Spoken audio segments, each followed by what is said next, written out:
Now we're in Buckton's yard. These yards take their names from the property owners or the businesses that were within the yards, and so the names change over the generations as the owners or the businesses change. So in the 1780s, this was Colling's yard, after the Collings family, who were grocers here, and then it became John Buckton's yard. Mr. Buckton was a director at the Stockton and Darlington Railway, and he had his house right at the front of the yard.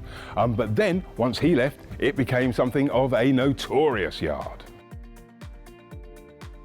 In the mid-19th century, it became known as White Swan Yard, after the pub that was here. But the pub's inn sign was so bad it looked as if the swan was missing a tooth, and so the yard became known as Gaping Goose Yard. The pub itself was a favourite of traders on market days, and it had large forks so they could cook their steaks over the open fire.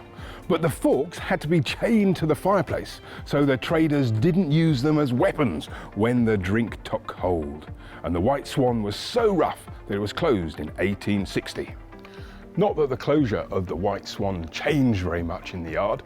For instance, in 1872, Isabella Ibbotson was fined £10 for keeping a brothel here.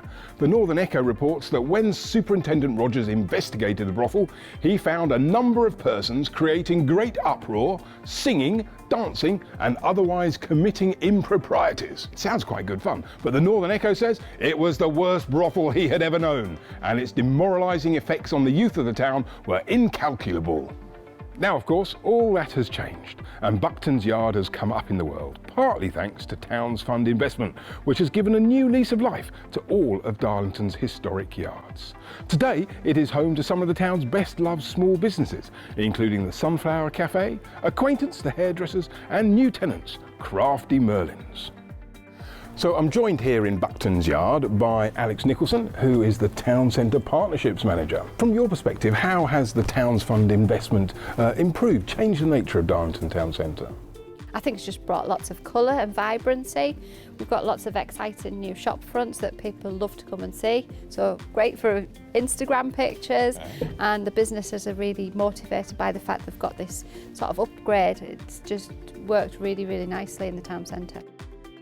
There's lots of exciting opportunities in small spaces, in larger spaces, but yeah, we seem to be attracting lots of new businesses into the high street.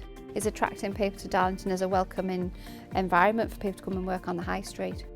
So we're seeing here in the yards how the Towns Fund investment is helping bring these places back to life to attract more people in, more businesses in, and really get the town centre flowing again.